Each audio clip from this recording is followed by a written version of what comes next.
주님이 우리를 예배로 초대하시고 부르십니다. 주님이 예배를 통해서 우리와 교제하시기를 원하십니다.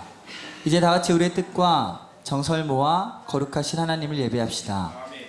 할렐루야. 하늘에서 여호와를 찬양하며 높은 데서 그를 찬양할지어다. 그의 모든 찬사여 찬양하며 모든 군대여 그를 찬양할지어다. 해와 달아 그를 찬양하며 밝은 별들아 다 그를 찬양할지어다. 하늘의 하늘도 그를 찬양하며 하늘 위에 있는 물들도 그를 찬양할지어다. 하나님이 영이시니 예배하는 자가 영과 진리로 예배할지니라. 아멘.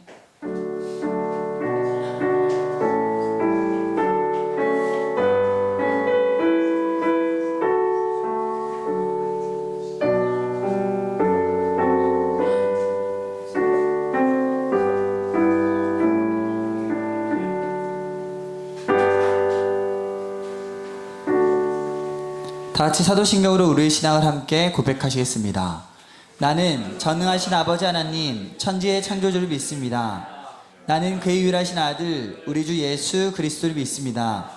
그는 성녀로 잉태되어 동정녀 마리아에게서 나시고 본디오 빌라도에게 고난을 받아 십자가에 못 박혀 죽으시고 장사된 지 사흘 만에 죽은 자 가운데서 다시 살아나셨으며 하늘에 오르시어 전능하신 아버지 하나님 우편에 앉아 계시다가 거기로부터 살아있는 자와 죽은 자를 심판하러 오십니다. 나는 성령을 믿으며 거룩한 공교회와 성도의 교제와 죄를 용서받는 것과 몸의 부활과 영생을 믿습니다. 아멘. 하나님 우리 자신의 죄와 허물과 잘못을 거짓없이 고백할 때 우리 가운데 용서의 손길을 허락하십니다. 이 시간 한 주간의 삶을 돌아보며 주님과 나만이 아는 죄를 가지고 주님께 참회의 기도를 드립시다. 함께 기도하겠습니다.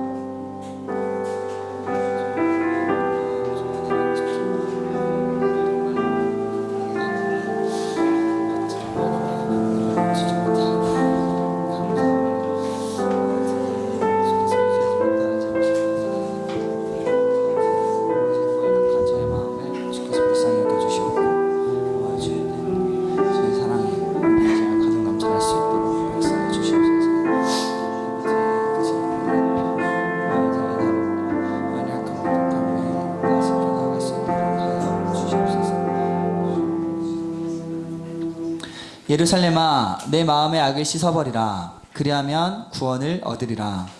그러므로 이제 그리스도 예수 안에 있는 자에게는 결코 정죄함이 없느니라. 아멘. 오늘도 예배 가운데 오신 여러분들을 주님의 이름으로 사랑하고 또 축복합니다.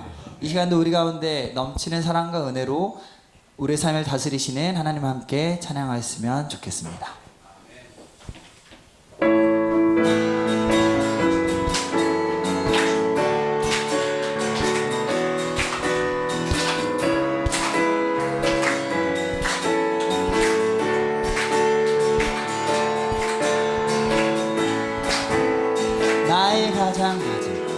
나의 가장 낮은 마음 주님께서 기뻐하시고 작은 일에 큰 기쁨을 느끼게 하시는도다.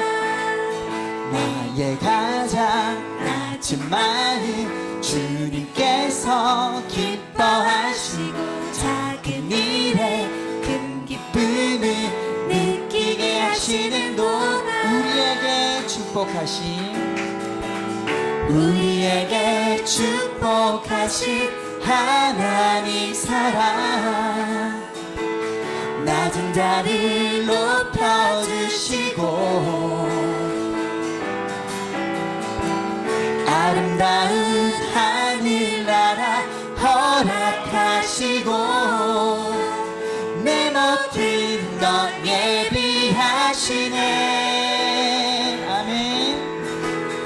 찬양함의 기쁨을 감사함의 평안을 간구함의 하나님 알도록 하셔. 다시 한번 찬양함의 기쁨을 찬양함의 기쁨을 감사함의 평안을 간구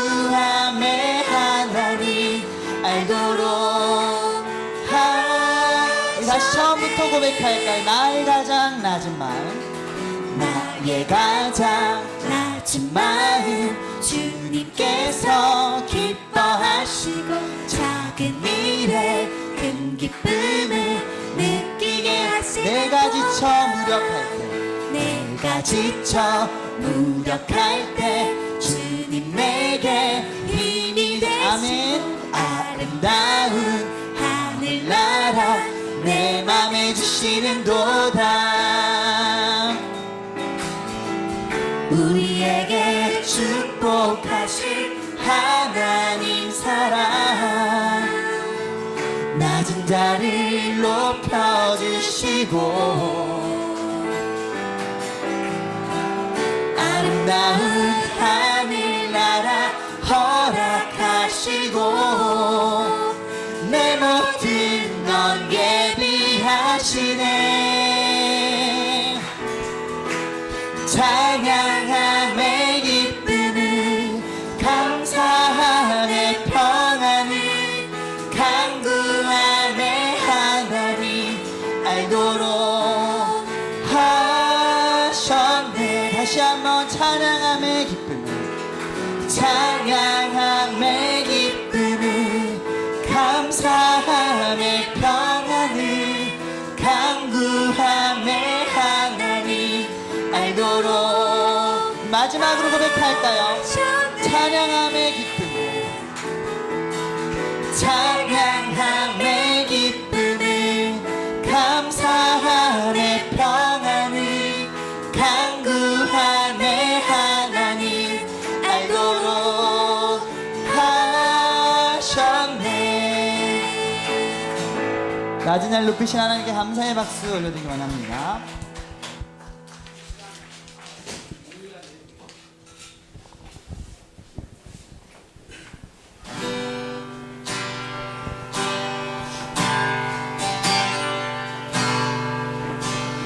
주께서 다스리네 내 삶을, 주께서 다스리네 내 삶을,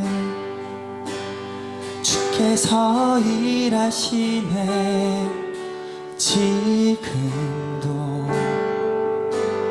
주께서 일하시네 내 삶. 다시 한번 주께서 다스리네, 주께서 다스리네 내 삶을, 내 삶을 주께서 다스리네 내 삶을 주께서 일하시네 지금도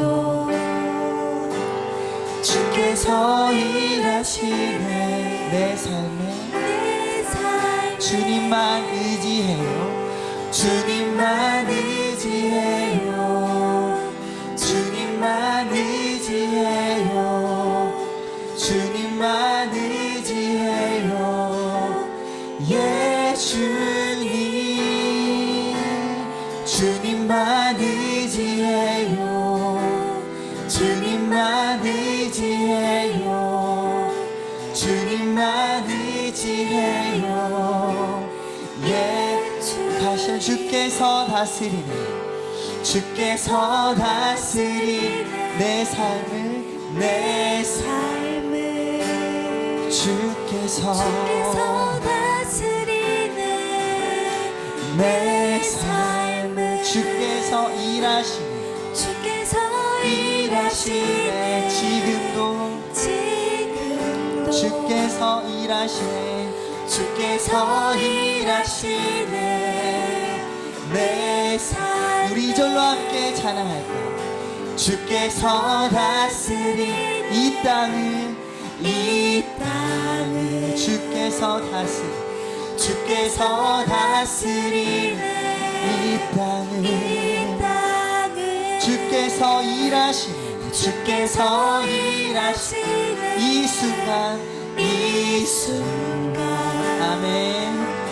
주께서 일하시는 이곳에, 이곳에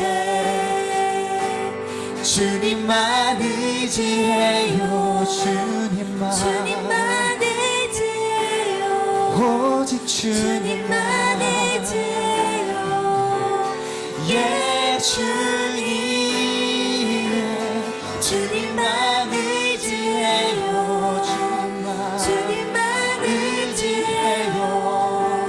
주님만 의지해요. 예수 우리 한 번 더 주님만 의지해요. 주님만 의지해요. 주님만 의지해요. 오직 주님만 의지해요. 예 주님 주님만 의지해요. 주님만 의지해요. 주님만 의지해요. 주님만 예배해요. 주님만 예배해요. 주님만 예배해요. 주님만 예배해요. 예 주님 주님만 예배해요. 주님만 예배해요. 주님만 예배해요. 마지막으로 고백할까요? 주님만 사랑해요. 주님만 사랑해요. 주님만 사랑해요. 주님만 사랑해요. 예 주님 주님만 사랑해요. 주님만 사랑해요. 주님만 사랑해요. 예수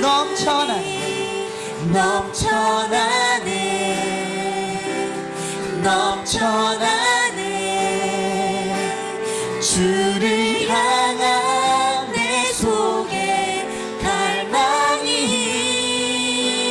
주님께로 날 이끌어 주소서. 주님을 더 원합니다.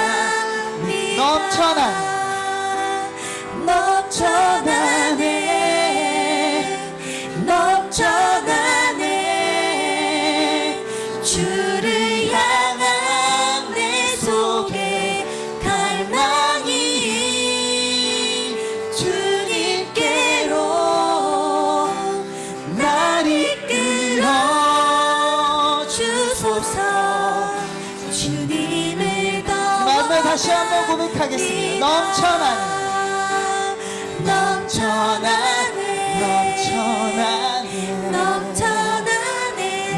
넘쳐나네 향한 내 속에 갈망이 주님께로 날 이끌어 주소서. 주님을 더 원합니다.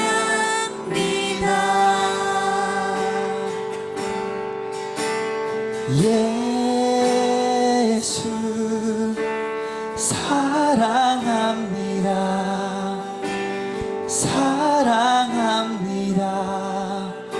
온 마음 다하여 오직 주님 한 분만 간절히 더워. 우리 목소리로만 함께 고백합니다. 예수 사랑합니다. 예수 사랑합니다. 온 마음 다하여 오직 주님 한 분만 간절히 더 원합니다. 함께 예배를 위해 기도하였으면 좋겠습니다. 저희가 깨닫지 못하든 깨닫든 저희 삶에 주님께서 늘 저희를 다스리시고 넘치는 사랑과 은혜로 저희를 이끄시고 인도하시는 줄 믿습니다. 이 시간 예배가 그런 모든 사랑과 은혜를 깨닫는 시간 되게 하여 주시옵소서. 저의 알량한 자존심과 알량한 지식과 알량한 능력으로 너의 주님의 것을 판단하고 선입견을 가지고 바라보는 것이 아니라 온전히 주님 것을 받아들이고 누리고 하나님 아버지 주님의 크신 사랑 가운데 푹 젖어들 수 있는 그러한 귀하고 복된 시간 되게 하여 주시옵소서. 이런 마음 가지고 예배를 위해 기도하겠습니다. 주님 사랑이 없으면 주님 은혜가 없으면 저에게 살아갈 수 없는 부족한 존재를 이 시간 저에게 인정하기 원합니다. 주께서 다스리시면 그러나 저희가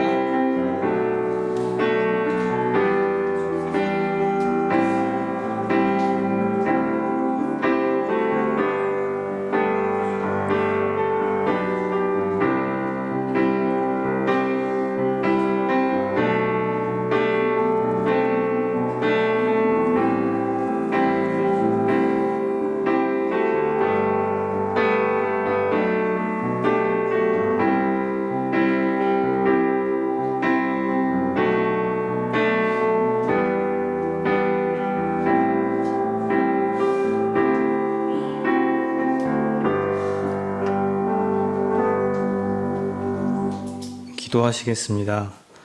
우리의 삶의 주인이 되시는 하나님 아버지, 한 주간도 저의 삶을 지켜주시고 주의 날 주님을 찬양할 수 있어 감사합니다. 주님, 어린아이의 자리에 머물러 있는 것이 아니라 성숙하게 원합니다. 멈춰 있는 것이 가장 불행한 것임을 알게 하시고 오늘도 주님께 더 나아가길 원합니다. 근육을 만들기 위해 근육을 찢어 다시 자라나게 하듯이 저에게도 주어진 버거운 일과 어려움은 저를 자라나게 하는 것을 믿습니다. 혹독한 훈련이 있어야만 멋진 선수가 되는 것처럼 편하게 지내면서 금메달을 기대하지 않게 해주세요. 아무것도 하지 않으면 아무것도 될 수 없습니다. 주님 앞에 가장 편하게 지내면서 가장 좋은 메달을 기도하지 않게 해주세요. 또한 나를 사랑하셔서 나를 위해 목숨 버리신 하나님을 찬양합니다. 누가 나를 위해 목숨을 버릴 수 있겠습니까? 내가 그렇게 가치 있는 존재라는 걸 명심하고 매일을 살 수 있게 해주세요. 매일이 불평이라면 아직 하나님을 만나지 못한 것일 수 있습니다. 참된 하나님을 만나 감사하며 사랑하며 살 수 있게 해주세요. 오늘 말씀 선포하시는 김성구 목사님께 능력 주시어 우리를 향하신 하나님의 뜻을 깨닫고 온전히 기쁨으로 순종하길 원합니다. 그리고 매주 정석과 준비하여 찬송드리는 찬양팀과 김광성 전도사님 찬양 기뻐 받아주세요. 이 모든 말씀 영원한 반석이신 예수 그리스도 이름으로 기도드립니다. 아멘.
하나님께서 우리에게 주시는 말씀은 창세기 12장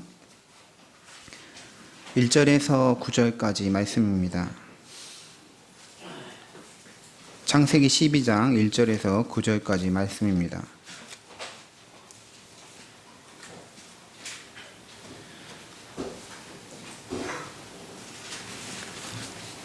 한 절씩 교독하고 마지막 절 합독하겠습니다.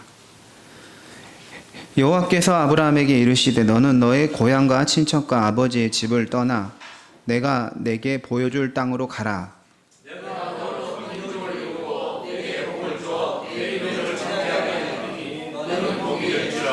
너를 축복하는 자에게는 내가 복을 내리고 너를 저주하는 자에게는 내가 저주하리니 땅의 모든 족속이 너로 말미암아 복을 얻을 것이라 하신지라.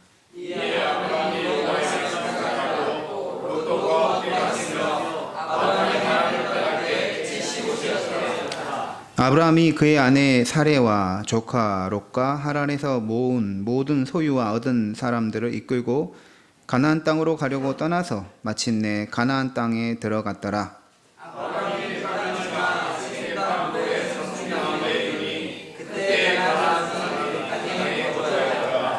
여호와께서 아브라함에게 나타나 이르시되 내가 이 땅을 내 자손에게 주리라 하신지라.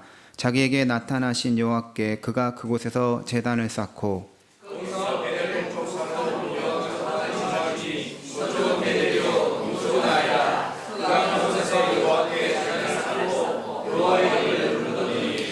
점점 남방으로 옮겨갔더라.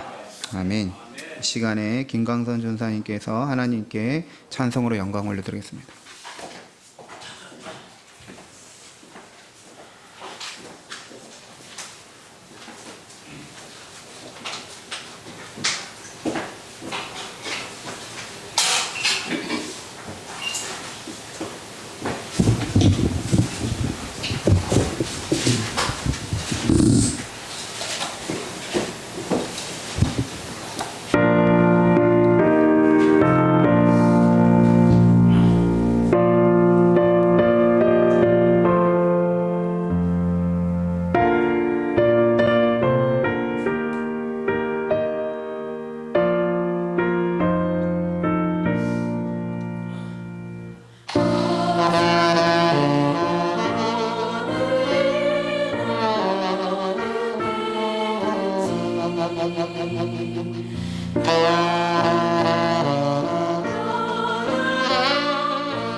성경은 아브라함을 믿음의 조상이라고 부릅니다.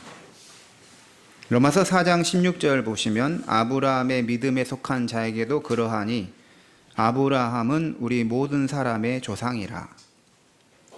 아브라함이 우리 모든 사람의 조상이라는 말은 모든 믿는 자의 조상이 아브라함이다. 아브라함이 믿음의 조상이다는 말씀입니다. 아브라함을 믿음의 조상이라고 부르는 이유는 아브라함이 구원받는 방식, 곧 믿음으로 구원받은 것을 보여준 대표적 인물이기 때문입니다. 또한 아브라함은 성경의 어떤 인물보다도 믿음으로 구원받고 믿음으로 사는 삶을 보여주었기 때문에 그를 믿음의 조상이라고 부릅니다. 아브라함은 성경 전체에서 어떻게 보면 정말 예수님 다음으로 중요한 비중 있는 인물이라고 할 수가 있습니다. 마태복음 같은 경우는 예수님이 누구신지를 소개할 때 아브라함과 다윗의 자손 예수 그리스도의 계보라고 소개합니다. 예수님께서 아브라함의 후손임을 강조한 것입니다.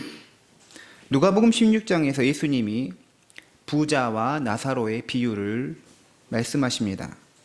부자는 죽어서 지옥에 갔고 나사로는 죽어서 천국에 갔다고 합니다. 그런데 그 천국을 말하면서 예수님께서는 거지 나사로가 아브라함 품에 있다라고 하십니다. 나사로가 천국에 복된 상태로 있는데 그것은 바로 아브라함 품에 안겨 있다는 것이죠. 천국은 당연히 주님이 계시고 신자가 죽어서 천국에 가면 주님 품에 안기는 게 맞는데 예수님께서는 나사로가 아브라함 품에 있다고 하십니다. 그 정도로 아브라함이라는 인물이 강조가 되는 것입니다. 이는 실제로 예수님 당시 유대 전통에서의 의인이 죽으면 아브라함의 품으로 간다는 견해를 강범위하게 가지고 있었는데 그런 내용이 반영되어 있는 것입니다. 거지 나사로가 죽어 아브라함 품에 안겨 있다는 이 표현은 아브라함처럼 믿음의 사람이 가는 곳이 천국이다를 말하는 것이죠. 요한복음 8장 56절에서도 예수님께서 아브라함에 대해서 또 한번 말씀하십니다. 너희 조상 아브라함은 나의 때 볼 것을 즐거워하고 보고 기뻐하였느니라.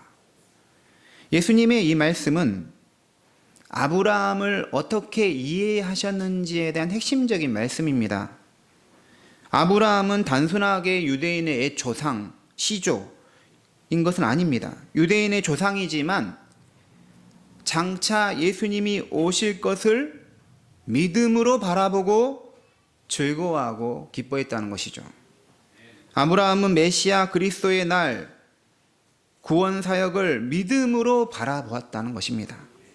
아브라함도 예수님 오시기 전에 오실 그리스도를 바라보고 믿음으로 구원받았다는 예수님께서 말씀하신 것이죠. 아브라함은 모든 세대에서 모든 민족의 유일한 중보자이자 구원자로 오실 그리스도를 믿음으로 바라보고 구원받았다는 거예요. 구원받는 방식은 구약이나 신약이나 창조 이후로 똑같습니다.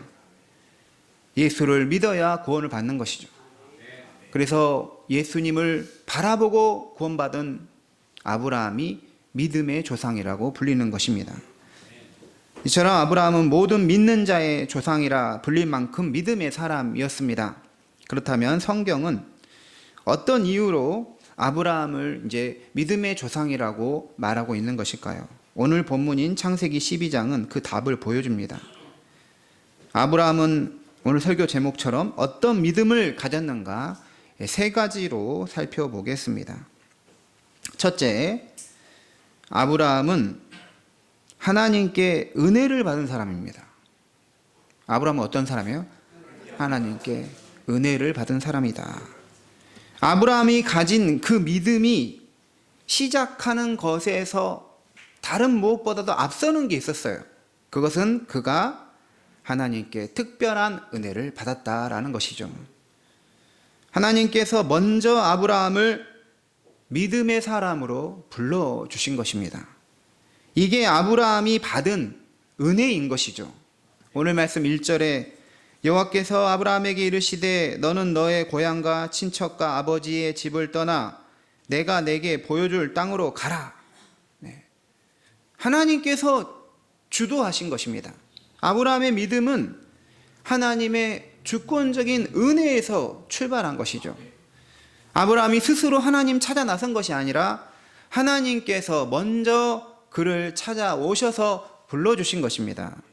여호수아 24장 2절을 보면 아브라함도 그의 아버지와 함께 이 바벨론에서 태양신과 달신을 섬겼습니다.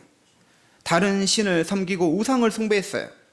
하지만 여호와 하나님은 아브라함을 긍휼히 여기셔서 우상을 숭배하던 고향 땅에서 떠나게 하셨습니다. 우상을 숭배하던 아버지의 집에서 부르셔서 가나안 땅으로 오게 하신 것이죠. 창세기 15장 7절에서는 그 내용을 분명하게 말합니다. 또 아브라함에게 이르시되 나는 이 땅을 내게 주어 소유를 삼게 하려고 너를 갈대아인의 우르에서 이끌어낸 여호와니라. 갈대아의 그 갈대아 지역의 우르에서 하나님께서 이끌어내셨다는 거예요. 이끌어내셨다. 주권적으로 강력하게 끌어내셨다는 것입니다. 하지만 이것은 아브라함에게 해당되는 것만은 아닙니다. 모든 성도도 아브라함처럼 하나님 없이 살던 죄인이었지만 그 죄로부터 이끌림을 받으신 것이죠. 죄로부터 빠져나오게 하신 것입니다. 죄인 중에 괴수와 같은 우리를 부르셔서 하나님 자녀 삼아주시고 믿음 주시고 그리스도의 몸인 교회에 접붙여 주신 것입니다. 사랑하는 성도님들, 믿음은 언제나 하나님의 은혜로운 부르심에서 시작하심을 믿으시기 바랍니다. 우리가 하나님을 먼저 찾은 것이 아니라 하나님께서 먼저 우리를 불러주신 것입니다. 요한일서 4장 19절에 우리가 사랑함은 그가 먼저 우리를 사랑하셨습니다. 하나님께서 먼저 우리를 사랑해 주셨기 때문에 우리도 하나님을 사랑할 수 있었다라는 것입니다. 창세기 3장에서 아담이 선악과를 먹고 나서 아담은 하나님의 심판을 받아 에덴 동산에서 쫓겨납니다. 범죄한 아담 이후에 태어난 후손들은 아담이 지은 죄의 영향을 받게 되죠. 그것을 원죄라고 부릅니다. 로마서 5장 12절에 한 사람 아담으로 말미암아 죄가 세상에 들어오고 죄로 말미암아 사망이 들어왔나니 이와 같이 모든 사람이 죄를 지었으므로 사망이 모든 사람에게 이르렀느니라. 한 사람 아담이 죄를 지은 후에는 그 죄로 인해 모든 사람이 죄의 상태에 있게 되었습니다. 아담 이후에 모든 자손은 죄 가운데 태어나서 죄를 짓게 되었습니다. 그러므로 그 상태 그대로는 하나님께 올라갈 수가 없어요. 하나님과 우리 사이를 막고 있는 게 죄인 것입니다. 그래서 창세기 3장부터 11장까지는 스스로 하나님께로 올라가려는 모든 이 시도가 인간의 죄 때문에 좌절하고 실패할 수밖에 없다는 사실을 우리에게 알려주고, 이제 창세기 12장부터는 죄인이 스스로 하나님께 올라갈 수 없기 때문에 하나님께서 친히 내려오셔서 은혜로 구원 사역을 시작한다는 사실을 보여주는 것입니다. 그게 바로 아브라함부터 시작하는 것이죠. 아브라함이 가진 믿음에서 가장 중요한 전제는 그가 하나님께 은혜를 받아서 그가 믿음의 사람이 됐다는 사실입니다. 이처럼 믿음의 본질은 은혜에서 출발한다는 사실을 믿으시는 성도님 모두 되시기 바랍니다. 두 번째로, 아브라함의 믿음은 말씀을 따라가는 믿음이었습니다. 같이 보세요. 말씀을 따라가는 믿음. 우리 4절 말씀 같이 읽겠습니다. 이에 아브라함이 여호와의 말씀을 따라갔고 롯도 그와 함께 갔으며 아브라함이 하란을 떠날 때 75세였더라. 아멘. 아브라함이 따른 것은 하나님께서 주시는 말씀이었어요. 그의 믿음은 말씀에 근거하는 믿음이었고 말씀을 붙드는 믿음이었습니다. 아브라함이 믿음으로 말씀을 따라갔기 때문에 그를 믿음의 아버지라고 부른 것입니다. 하나님이 아브라함에게 주신 말씀이 무엇일까요? 창세기 12장 1절 3절에서 말합니다. 너는 너의 고향과 친척과 아버지 집을 떠나 내가 내게 보여줄 땅으로 가라. 내가 너로 큰 민족을 이루고 내게 복을 주어 내 이름을 창대하게 하리니 너는 복이 될지라. 너를 축복하는 자에게는 내가 복을 내리고 너를 저주하는 자에게는 내가 저주하느니 땅의 모든 족속이 너로 말미암아 복을 얻을 것이라 하신지라. 하나님께서 아브라함에게 주신 말씀은 먼저는 떠나라는 말씀입니다. 너의 고향, 친척, 아버지 집을 떠나라. 하나님은 아브라함을 통해 이제 새로운 믿음의 역사를 일으키실 것인데 먼저는 아브라함이 죄 가운데 살던 곳에서 떠나게 하셨다는 것이죠. 아브라함은 고향, 친척, 아버지의 집을 떠나라는 말씀을 받았습니다. 당시에 이 명령은 정말 그 어떤 명령보다 가혹한 명령이 아닐 수가 없습니다.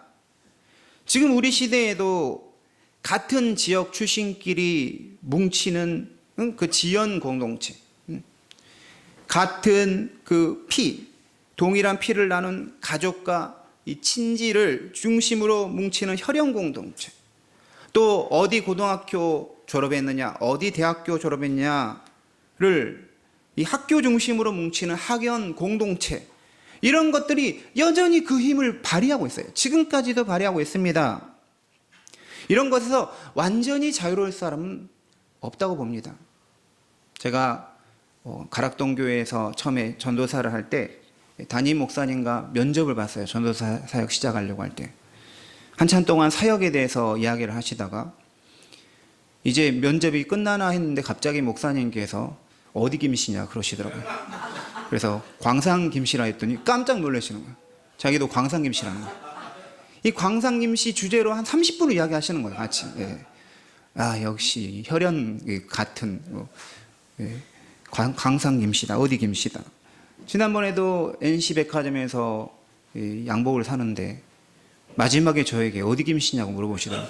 광산 김씨라 했더니 자기도 광산 김씨라는 거예요. 양말 한 컬에 서비스로 주시더라고요. 아직까지도 먹히고 있습니다. 또 이 당산동 교회 목사님과 면접을 보는데 제가 이제 광주에서 자랐다고 하니까 자기도 광주에서 태어났다는 거예요. 5살까지 자라다가 서울로 왔다는 것입니다. 이게 아직까지도 제가 거기서 이제 두 교회 사역하게 됐지만 그것 때문에 그 사역한 건 아니지만 그게 어떻게 보면 공통의 관심사가 되고 연결이 될 수 있다는 것이죠. 지금 시대에도 그러는데 아브라함 당시에는 훨씬 더 지연과 혈연으로 묶여있던 시대였습니다. 그것을 모두 끊고 본토, 친척, 아버지 집을 떠나라는 것은 엄청난 결단이 요구된다는 것이죠. 하지만 아브라함에게 주어진 이 말씀은 성도의 이제 또 특정한 현실에서 굉장히 큰 위로와 힘이 되는 말씀이 되기도 합니다. 어떤 특정한 장소로 떠나야 하는 상황이 성도의 현실에서 있을 수 있기 때문인 것이죠. 이 말씀을 또 직접적으로 적용할 수도 있습니다. 실제로 우리가 다른 지역으로 이사를 가야 한다든가 외국으로 떠나야 한다든가 그런 경우가 있습니다. 낯선 땅으로 가야 할 때 정말 아브라함에게 주신 이 말씀만큼 힘이 되고 위로가 되는 말씀이 없습니다. 저도 거의 평생 광주에서만 살다가 27살에 장신대 이제 신학대학원 붙으면서 입학하면서 광주를 떠나야 했는데 하나님께서 아브라함 이 말씀 주시더라고요. 너는 고향 땅을 떠나라는 거죠. 본토 친자 아비집을 떠나라. 너무 이 말씀이 저에게 힘이 되었습니다. 또 프랑스로 유학을 갈 때도 또다시 이 아브라함 말씀 붙들게 되었습니다. 진짜 나라를 떠나는구나. 우리나라 대한민국 떠나는구나. 아브라함에게 주셨던 이 말씀 붙들고 오직 주님만 의지하게 되었습니다.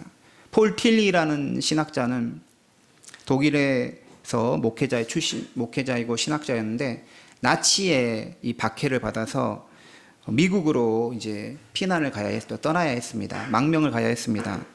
배를 타고 대서양을 건너는데 틸리도 이 말씀, 본토 친척 아비집을 떠나서 내가 내게 지시할 땅으로 가라. 이 말씀 붙들고 정말 미국에서 평생 살면서 또 신학자의 길을 걸었습니다. 모든 새로운 곳으로 떠나야 하는 성도에게 정말 맞는 말씀이 이 말씀입니다. 하지만 우리가 꼭 타지나 타국으로 가는 것이 아니라고 하더라도 같은 대한민국에서 같은 지역에 살더라도 새로운 도전을 하게 될 때, 새로운 책임 있는 일을 맡게 될 때 이 말씀이 또 힘이 될 수 있는 것이죠. 이 말씀 붙들고 기도할 때 힘이 나는 것입니다. 그런데 이 말씀은 반드시 장소적인 떠남만을 의미하는 것은 아닙니다. 우리 안에 있는 안정, 우리 안에 굳어버린 생각들, 자기도 모르게 의존하고 있는 조건이나 환경에서 떠나라는 주님의 말씀인 것이죠. 본토 친척 아버지 집을 떠나라는 것은 아브라함아, 너가 의지하고 의존하고 있는 것을 더 이상 의지하지 말라는 것이죠. 너가 가지고 있는 것들, 너가 소중하게 생각하는 것에서 떠나서 이제는 나를 바라보고 나를 의지해야 한다는 말씀인 것입니다. 하나님이 아브라함에게 주시는 말씀은 그곳을 떠나서 이제 내가 지시할 땅으로 가라는 말씀입니다. 내가 너에게 보여줄 땅으로 가라입니다. 아브라함아, 너가 떠나면 나는 너에게 새로운 땅을 줄 것이다. 나는 너로 복되게 하며 큰 민족을 이루게 할 것이다. 복을 주어 너의 이름을 창대하게 할 것이다 하셨어요. 하나님이 부르실 때는 반드시 거기에 목적이 있습니다. 목표가 있어요. 목적이 있습니다.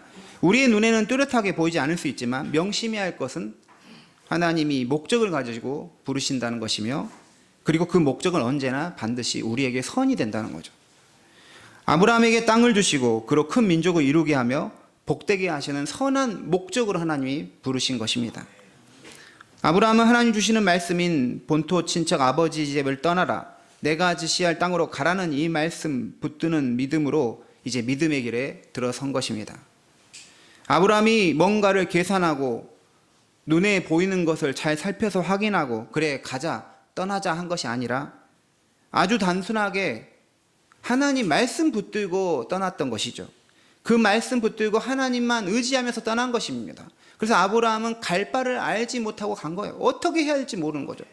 바랄 수 없는 중에 바라고 믿었던 사람이 아브라함이었던 것입니다. 우리가 붙들어야 할 것은 하나님 말씀입니다. 하나님이 가라 하면 가고 하나님께서 멈추라고 하면 멈추는 것, 이게 믿는 자의 모습입니다. 믿음의 사람은 말씀을 따라가는 사람, 말씀대로 사는 사람, 말씀을 붙드는 사람인 것이죠. 4절에서 말씀을 따라간 아브라함은 5절을 보면 실제로 가나안 땅에 들어가게 됩니다. 마침내 가나안 땅에 들어갔다고 합니다. 하나님이 떠나라 하셔서 약속의 땅 가나안 땅에 도착했어요.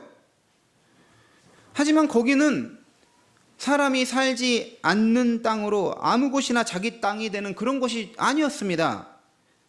아브라함이 가나안 땅에 도착했을 때 거기에는 이미 가나안 사람들이 터를 잡고 살고 있었어요.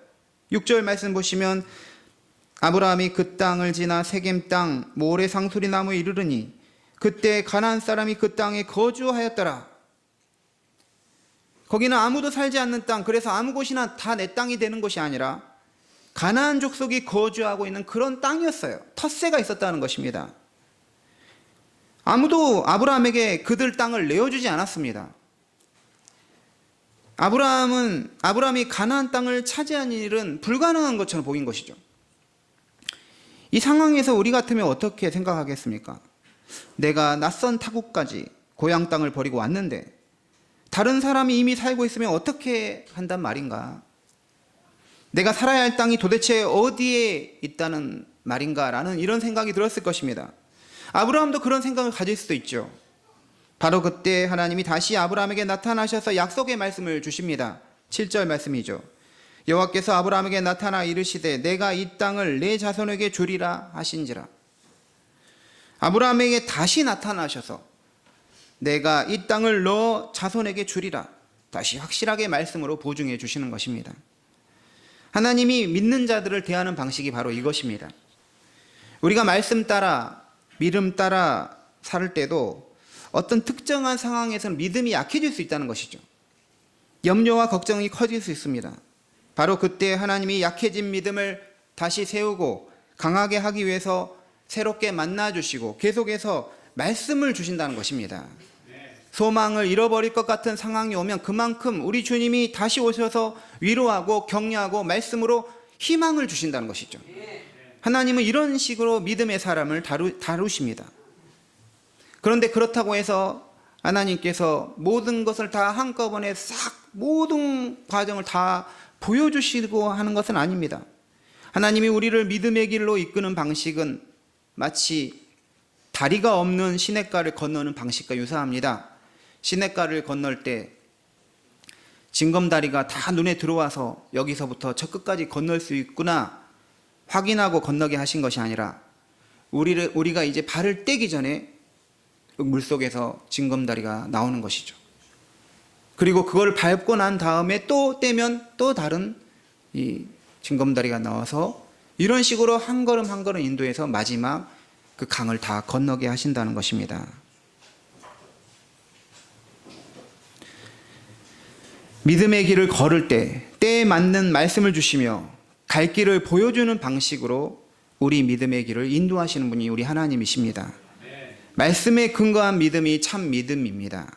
말씀 없이 믿음을 가지면 그 믿음도 공허해져요. 말씀에 근거한 믿음만이 끝까지 믿음의 길에서 이탈하지 않는 것입니다. 우리 성도님들도 말씀을 따라가는 믿음이 되시기 바랍니다. 아멘. 우리 셋째, 아브라함은 가는 곳마다 여호와의 이름을 부르고 제단을 쌓는 믿음을 가졌습니다. 같이 보세요. 제단을 쌓는 믿음. 네, 7절 끝에 자기에게 나타나신 여호와께 아브라함이 그곳에서 제단을 쌓았다라고 합니다.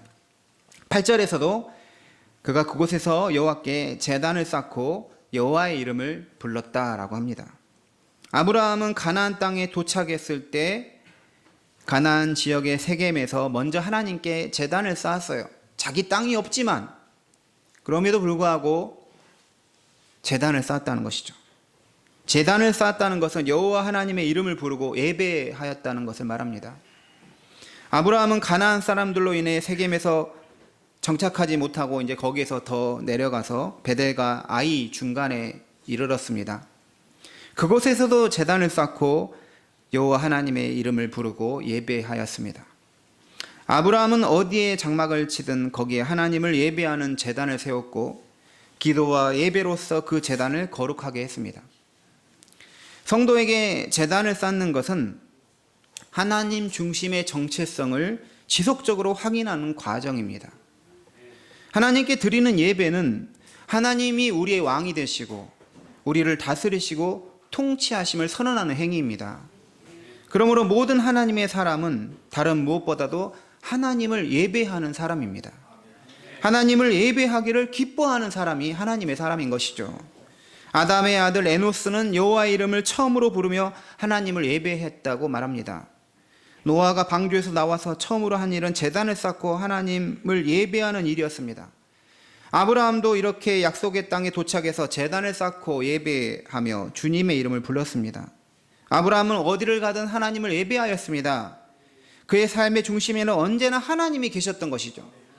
그는 가나안 땅에 도착해서 특정한 지역에 정착하지는 못했지만 소망을 잃지 않고 제단을 쌓고 하나님 예배했습니다.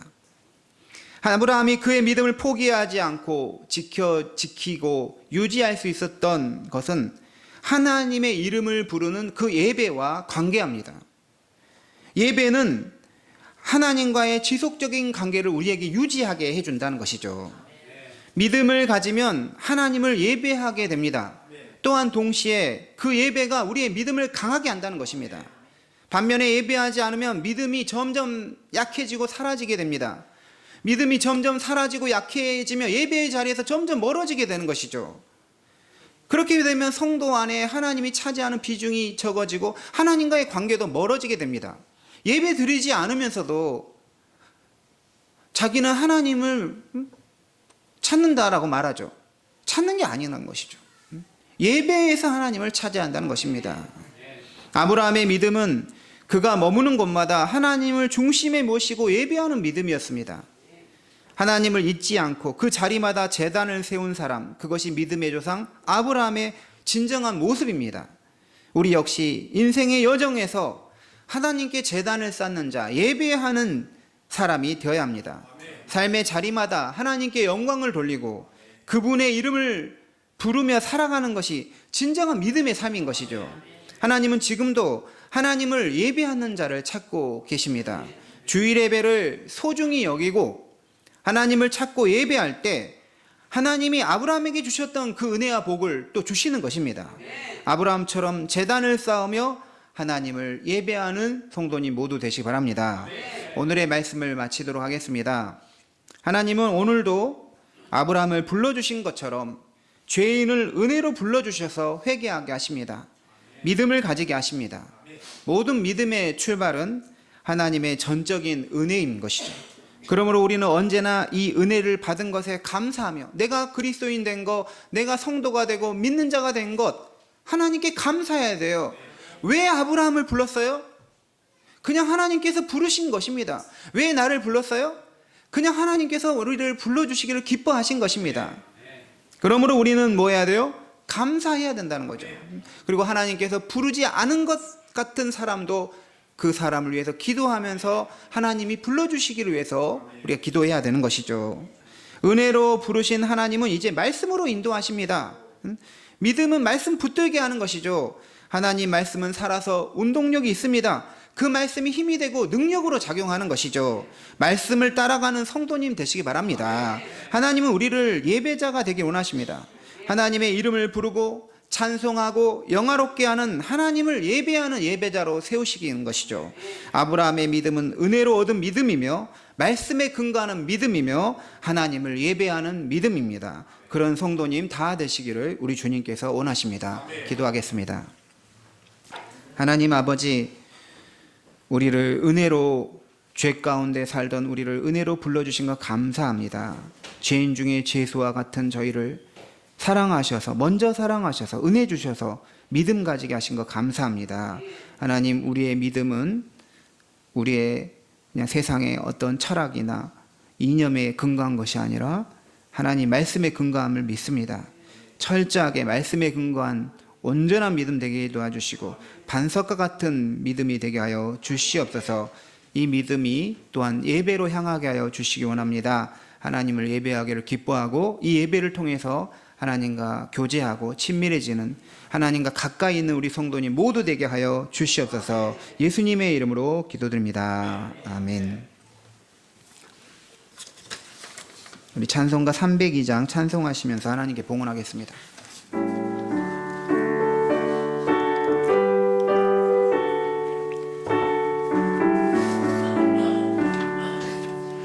내 주 하나님 걷고 큰 은혜는 저 큰 바다보다 깊다.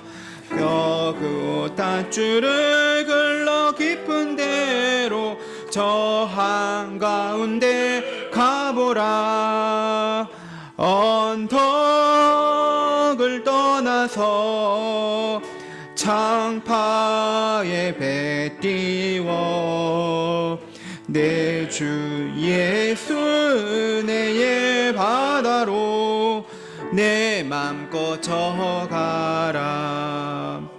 왜 너 인생은 언제나 거기서 저 큰 바다 물결 보고 그 밑 모르는 깊은 바닷속을 한번 헤아려 안 보나. 언덕을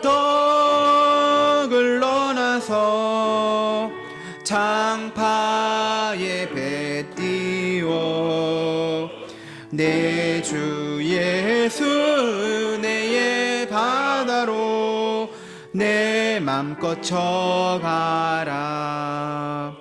많은 사람이 얕은 물가에서 저 큰 바다 가려다가 찰싹거리는 작은 파도 보고 마음 약하여 못 가네. 언덕을 떠나서 창파에 배 띄워 내 주 은혜의 바다로 내 맘껏 져가라. 자꾸 가거라 이제 곧 가거라 저 은혜 바다 향해. 자고 내 노를 저 깊은 데로 가라. 망망한 바다로 언덕을 떠나서 창파에 배 띄워 내 주 예수 은혜의 바다로 내 맘껏 져가라. 은혜로 우리를 부르시는 하나님, 오늘도 예배의 자리로 인도하시고 아브라함처럼 믿음으로 살게 하심 감사드립니다. 아브라함을 갈대아 우르에서 불러내시고 새로운 약속의 길로 이끄신 것처럼 우리의 삶도 주의 말씀 따라가게 하시고 오직 주님 인도하심을 바라며 주님을 신뢰하는 삶 되게 하여 주옵소서. 저희가 가진 모든 것은 주께서 주신 은혜의 선물임을 고백합니다. 그러므로 이 시간 우리의 정성과 마음을 담아 예물을 드리오니 이 봉헌이 주님을 기쁘시게 하고 주님이 받으시는 예물이 되기 원합니다. 예물을 드리면서 우리 자신을 주님께 드리는 믿음의 고백이 되게 하옵소서. 이 예물이 하나님의 나라와 복음의 역사에 귀하게 쓰이게 하시고 하나님을 예배하는 제단이 온전히 세워지게 하옵소서. 아브라함이 가는 곳마다 제단을 쌓고 주님의 이름을 불렀던 것처럼 우리의 가정과 일터와 교회가 주님을 예배하는 제단, 삶이 예배가 되는 제단이 되게 하옵소서. 은혜로 부르시고 말씀으로 인도하시고 예배로 만나주시는 하나님께 감사와 영광과 존귀를 올려드리며 예수님의 이름으로 봉헌의 기도를 드립니다. 아멘.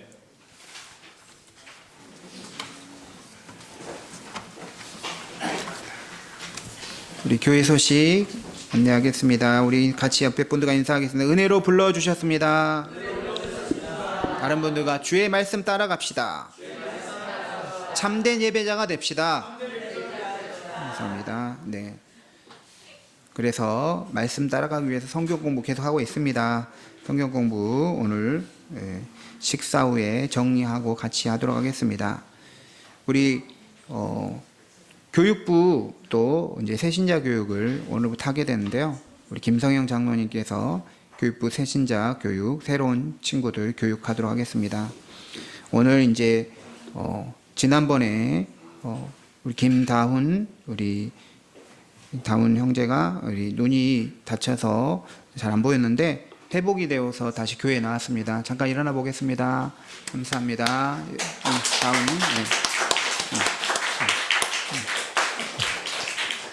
네. 완전한 회복을 위해서 아직도 약간 눈이 빨간데요. 우리 성도님들 계속 기도해 주시기 바랍니다.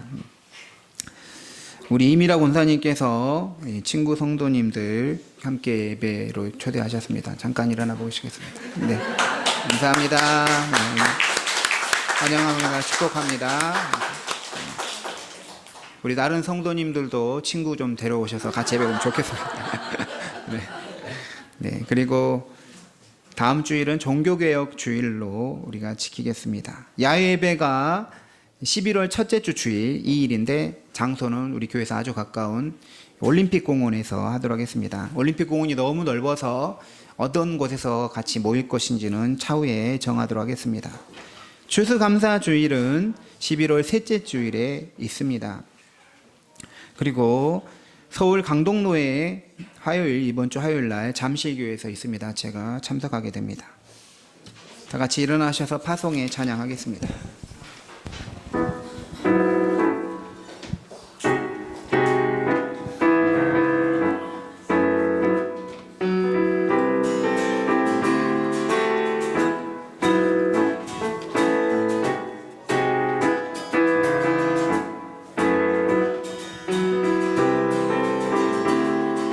주와 같이 길 가는 것 즐거운 일 아닌가. 우리 주님 걸어가신 발자취를 밟겠네. 한 걸음 한 걸음 주 예수와 함께 날마다 날마다 우리 걸어가리. 어린아이 같으니 미련하고 약하나 주의 손에 이끌리어 생명길로 가겠네. 한 걸음 한 걸음 주 예수와 함께 날마다 날마다 우리 걸어가리. 한 걸음 한 걸음 주 예수와 함께 날마다 날마다 우리 걸어가리. 이제는 우리 주 예수 그리스도의 은혜와 하나님 아버지의 크신 사랑과 성령의 교통하심이 은혜로 얻은 믿음, 말씀에 근거하는 믿음, 하나님을 예배하는 믿음, 그 믿음으로 구원받고 믿음의 삶이 살기 원하는 모든 주의 자녀들 위해 지금부터 영원토록 함께 하시길 간절히 축원하옵나이다. 아멘.